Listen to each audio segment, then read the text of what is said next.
Well, I'm wondering, what do you think about this whole reaction to Gumbel and his comments? I can't recall the exact quote off the top of my head. It definitely there was more context around the quote than what I was hearing yesterday. People just fixed on the plantation comment and not any of the sort of the context that he was bringing with it, with the dress code and the referee rules and all of that. Do you think that Gumbel made a mistake in saying that?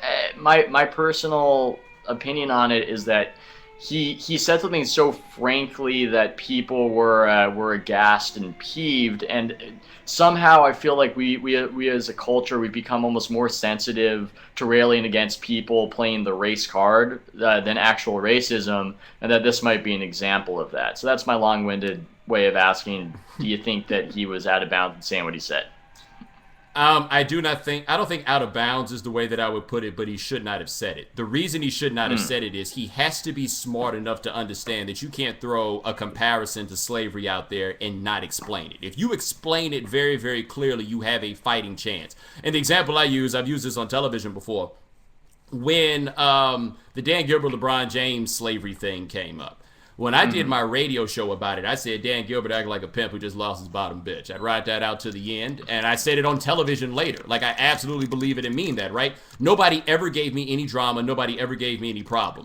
Now, of course, I had 20-something minutes to explain what it was that I was talking about. But I could get away with doing that. You know that as soon as you start comparing something to slavery, that people are going to lose their minds. You can do something, can make an obvious comparison, like the combine and a slave auction, and all of a sudden people are going to say, well, you should never do this, and it derails the conversation. Bryant Gumbel's old enough, grown enough, savvy enough, seasoned enough, experienced enough to know that that was going to be the end result. So I say he should not have said it because it made his efforts effectively masturbatory, because there was nowhere to go with it, right? He says it. He knows it's going to detract from his point. So then, what was the reason for him to do that? It was inflammatory. It could have been for catharsis, though.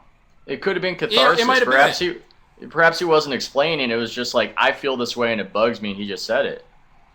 Yeah, but he's weird, though, also, because he's the guy that said that Gene Upshaw was on a leash, and on that leash, Gene Upshaw cut the deal with Paul Tagliabue that made the owners shut the game down over this last offseason. He's very interesting in the times that he chooses to be strident, and with the NBA, that's one of those places where he's strident. And to be honest, I did not have a problem ideologically with the point that he made. And I don't think that people really look at the NBA and David Stern and the changes in his personality in a proper context along the timeline. When I was younger, and I could be wrong, we didn't have this perception that David Stern was a great big jerk, right? Like, I was on Outside the Lines yesterday, and Stephen A. Smith was saying that David Stern now is being the same David Stern that he has always been. The image of David Stern in the public in the late 1980s and 1990s was not the image that we have of David Stern right now. I don't believe that this is the David Stern that's always been there. This is, however, the David Stern that has absolutely been around since November of 2004. I believe that is when Ron Artest went into the crowd and all hell broke loose. Everything changed there. Everything for the league changed there, and David Stern's role in the image that he had with the league went from simply being the commissioner to now being the heavy. And that's what he became. He was the heavy in the way that he doled out punishments for that completely deviated from precedent in such a situation. Remember, Vernon Maxwell got 10 games for going in the crowd for no good reason. These guys, Artest got 73, Steven Jackson got 20 or something like that, Jermaine O'Neal got 20 or something like that.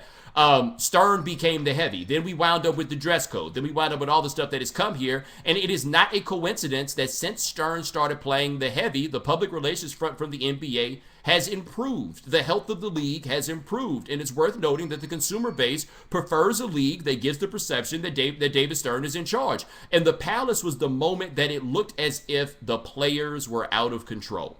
And once David Stern gave that image back, people started liking the league a lot more. Part of why a lot of people like college basketball that do is the perception that the players happen to be under control. Now, when you think about those things, and I don't think that anything I said there was unreasonable. I don't think that there was anything that I said there that was a reach. Well, when you consider those things in that context, is it really a stretch to say that David Stern carries himself or likes to be seen as an overseer? In a lot of ways, the public has demanded that. We've seen Roger Goodell in the NFL be the heavy as the commissioner, and people on the street like that. They like the idea that these guys are being kept under some sort of reasonable control, regardless of what the context is.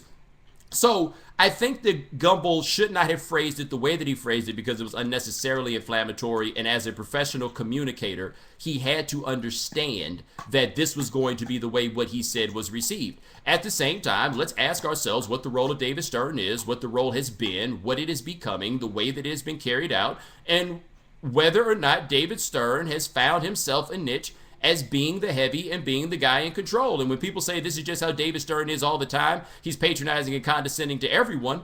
What, is David Stern the boss of these labor talks, or are the owners that employ him the bosses? And if the owners that employ him are the bosses, then don't tell me that's just how David Stern is, because he's not talking to them that way. Yeah. I think I slightly disagree with you on this just because I like honesty, and even if it's a little bit messy, like I liked when Scott Robb admitted to wishing at one point that LeBron would get injured. I'm just okay We'll always with sort of disagree on that guy. like I disagree with feeling that way. I don't think anybody should feel that way, but I'm okay with somebody saying that I felt that way. So I like catharsis and I like honesty, but I do think that Gumbel certainly could have framed it better. I do think that's interesting, though. Well, let me say this right fast on why I think this is just something that's important to me about this issue. When you make the decision that you're going to communicate for money, you have to make your point, right? Like that's the bargain that you make. At least the way I look at things, the point that I have to make is more important than anything about me and how I feel.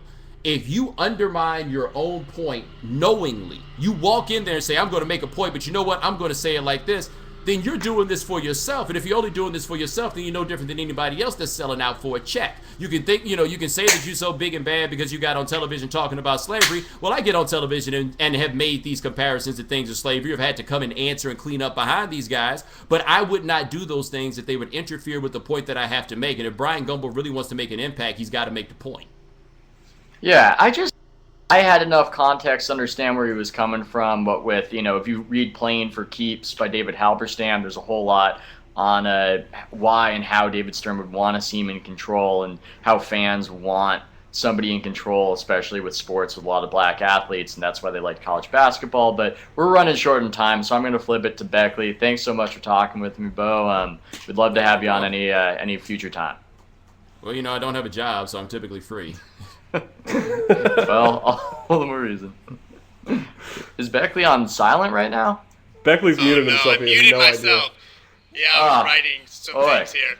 No, I was just saying, Bomani, you're dressed for success. We appreciate that. You don't look like a hobo like Zach, which, really means a lot to me. One of us will be on Around the Horn later. I'm just in a rush. But I say otherwise, you guys know how I get down. This is only for money. I ain't putting on this stuff for free. Yeah, I can meet women without it. Yeah. All right, we'll check him out on Around the Horn. Bomani will have you on again soon, hopefully with a season to talk about. Thanks a lot, man. Hey, man, thank you.